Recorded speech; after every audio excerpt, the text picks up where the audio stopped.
Sallallahu ala Muhammad sallallahu alaihi wasallam. Sallallahu ala Muhammad sallallahu alaihi wasallam. Bismillahirrahmanirrahim. Assalamualaikum warahmatullahi wabarakatuh. Alhamdulillahil qail fi kitabihil aziz alladzina immakannahum fil ardi aqamus shalah wa atuz zakata wa amaru bil ma'ruf wa nahaw 'anil munkar walillahi 'aqibatul umur.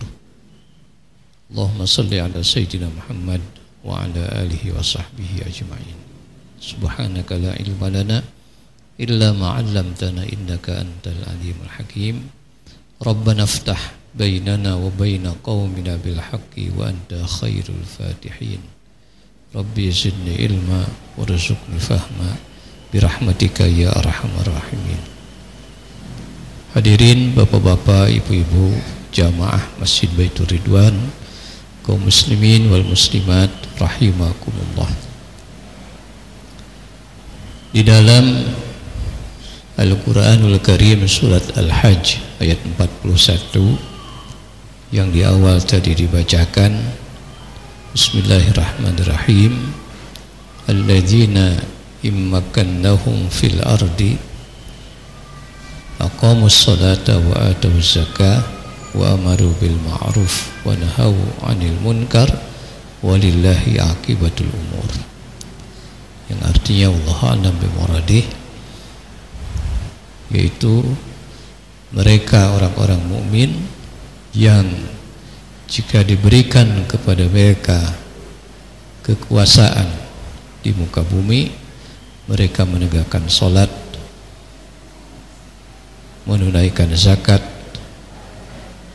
menyuruh yang baik, amar ma'ruf wa nahaw 'anil munkar, dan mencegah daripada kemungkaran. Walillahi 'aqibatul umur, kesudahan segala sesuatu pada akhirnya berada pada tangan kekuasaan Allah Rabbul Alamin. Hadirin jamaah rahimakumullah, dalam konteks ayat ini dikaitkan dengan tema fikih, maka muncullah istilah fiqhul istiqlal, fikih kemerdekaan. Fikih berarti faham, kefahaman, istiqlal berarti kemerdekaan. Merdeka adalah utamanya dari penjajahan, maka fikih istiqlal adalah satu metode yang diijtihadkan oleh para ulama untuk membicarakan tentang persoalan-persoalan kehidupan masyarakat, menyangkut urusan-urusan publik, urusan-urusan rakyat. Maka di situ muncullah soal kepemimpinan atau imamah, maka muncullah soal hak dan kewajiban rakyat. Di situ juga memperbincangkan tentang keadilan sosial bagi rakyat, hak dan kewajiban rakyat, serta perkara-perkara yang dapat mengekalkan satu kemerdekaan. Pada contoh generasi awal sudah diperlihatkan oleh baginda Nabi Muhammad SAW melalui satu piagam yang disebut dan dikenal sebagai piagam Madinah, di mana Rasulullah meletakkan pondasi dan dasar-dasar kehidupan bernegara di Madinah saat itu, yang disokong oleh kaum muslimin dan suku-suku serta komunitas agama lain, Yahudi dan Nasrani yang ada di Madinah. Dan itu berhasil. Melalui piagam Madinah, yang Madinah dijaga, Madinah didiami oleh masyarakat yang plural, masyarakat yang dibangun atas dasar saling tolong menolong, lebih-lebih sesama muslimin saat ini.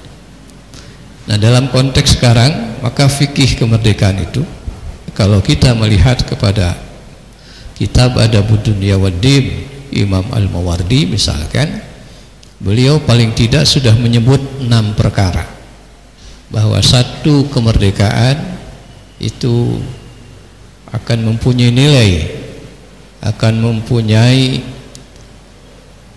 satu kedudukan dan manfaat yang tinggi kalau 6-6-nya ini berada, diperjuangkan oleh seluruh lapisan masyarakat.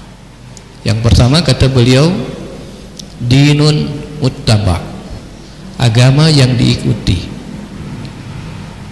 Karena agama inilah yang menjadi pilar utama tegaknya kehidupan di muka bumi.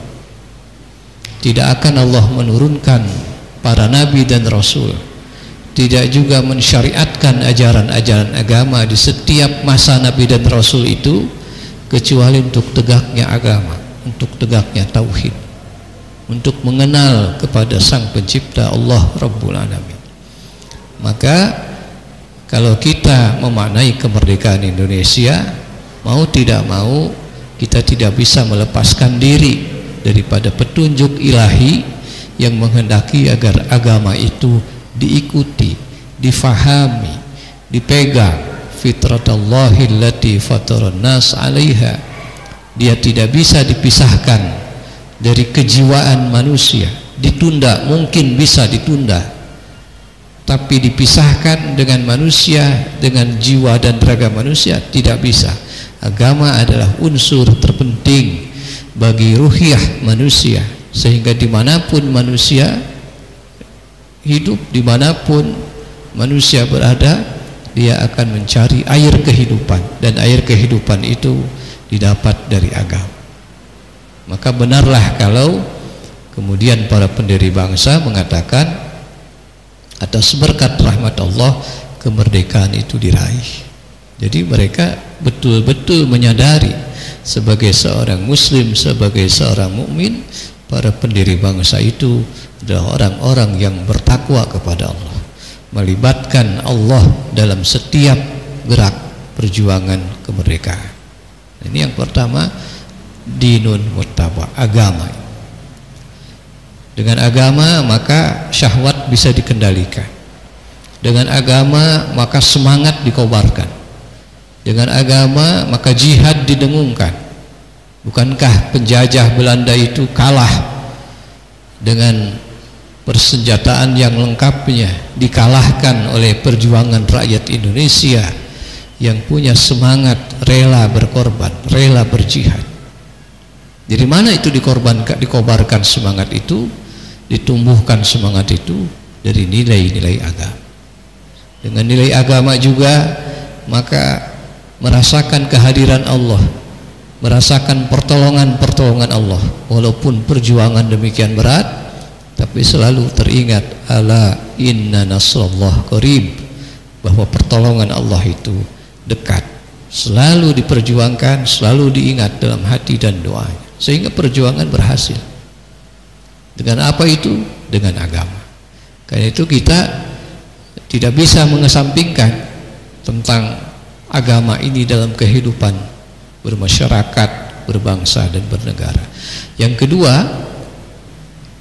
sultanun qahir, harus ada pemerintahan yang berwibawa. Karena pemerintahan ini harus ada dan dibutuhkan. Terlepas pemerintahan itu jelek ataupun bagusnya, tapi disepakati oleh para ulama harus ada pemimpin di tengah umat, di tengah masyarakat yang mengatur kehidupan. Ini patut kita bersyukur bahwa walaupun kita sudah 79 tahun merdeka, selalu lahir pemimpin-pemimpin di setiap masanya dengan segala kelebihan dan kekurangannya. Adanya pemimpin, adanya pemerintah jauh lebih baik daripada kekosongan daripada pemimpin dan pemerintah. Pemerintah yang berwibawa, sultanun qahir, itu sudah dipikirkan oleh para ulama. Merekalah yang mampu menegakkan Al-Quran, mereka yang mampu mencegah kezoliman. Karena itulah selama pemerintahan itu ada, dia tidak melakukan dosa-dosa yang besar. Bahkan banyak para ulama bersepakat, wajiblah kepada rakyat itu tunduk dan patuh terhadap amirnya, terhadap pemimpinnya, terhadap pemerintah.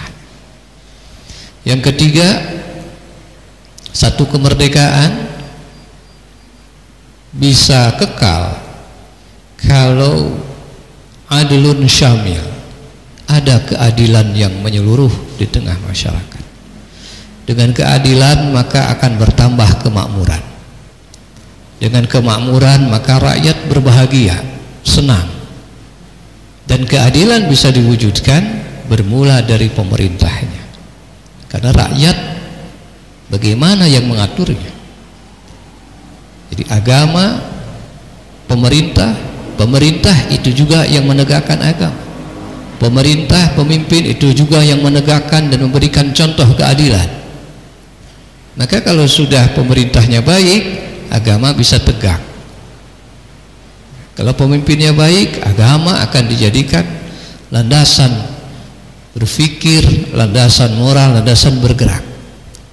Keadilan bisa diwujudkan. Yang keempat, daripada pengekal dan bernilainya satu kemerdekaan, yang keempat, kalau ada khosbun dar, kalau ada kesuburan yang berkelanjutan, maknanya adalah adanya kesejahteraan ekonomi. Dalam fikih klasik disebutkan khosbun fil makasib wa khosbun fil mawad, kesuburan di dalam bahan pokok dan kesuburan di dalam usaha. Artinya usahanya mudah, orang mau dagang mudah, dia mau bisnis ada yang beli, peraturannya gampang, sehingga punya keuntungan. Dengan keuntungan dia bisa bayar zakat, dia bisa bersedekah, dia bisa berbagi. Yang keduanya, kemudahan di dalam mawad, di dalam bahan pokok yang kita sebut sekarang sembako, mulai dari berasnya, mulai dari minyaknya, ya. Bahkan termasuk mawad itu adalah tempat tinggal. Nah, ini pengekal dan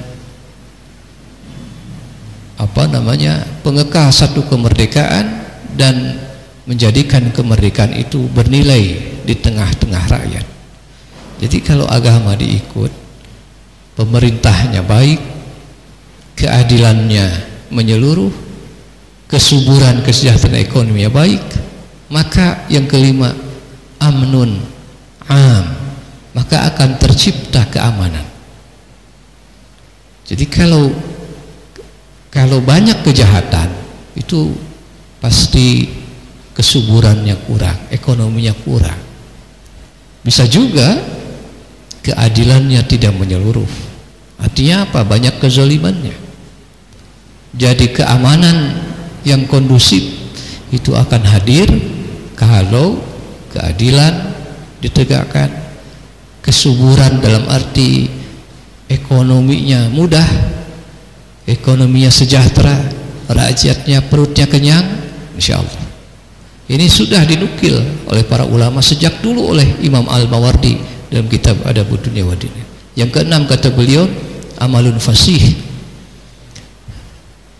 warga negaranya punya cita-cita, amalun fasih, ya, punya harapan tentang masa depan kehidupannya. Orang kalau punya optimisme, insya Allah senantiasa dia berbaik sangka kepada Allah, dia akan terus berjuang. Tapi amalun fasih ini, cita-cita, keinginan, harapan masa depan itu dipengaruhi oleh keadaan kehidupan. Bagaimana masyarakat rakyat akan punya cita-cita masa depan yang didambakannya kalau dia merasa hidup hari ini tidak punya masa depan karena tidak ada, ekonominya tidak punya, keadilan dirasakan tidak ada, pemerintahnya misalkan tidak baik. Maka ini menjadi prasyarat satu kemerdekaan akan punya nilai di hati masyarakat, satu kemerdekaan punya manfaat dan punya nilai di tengah umat kalau 6 hal ini bisa terwujud. Satu, agama yang diikuti, pemerintah yang baik yang berwibawa, keadilan yang menyeluruh, kemudian kesuburan dalam arti mudahnya ekonomi, harapan dan cita-cita keamanan yang kondusif, dan cita-cita umat yang terus terpelihara, yang terus ada. Dengan doa-doanya mudah-mudahan apa yang dicita-citakan oleh rakyat dan bangsa Indonesia, oleh kita semua, dengan konsep dalam kitab Adabud Dunya Waddin ini bisa kita terus ingat dan bisa kita terus perjuangkan. Semoga Indonesia semakin jaya, semakin maju dengan pertolongan dari Allah Rabbul Alamin. Demikian fikih Istiqlal dalam konteks menyambut kemerdekaan Indonesia yang ke-79 disampaikan. Mudah-mudahan ada manfaatnya. Barakallahu li wa lakum. Assalamualaikum warahmatullahi wabarakatuh.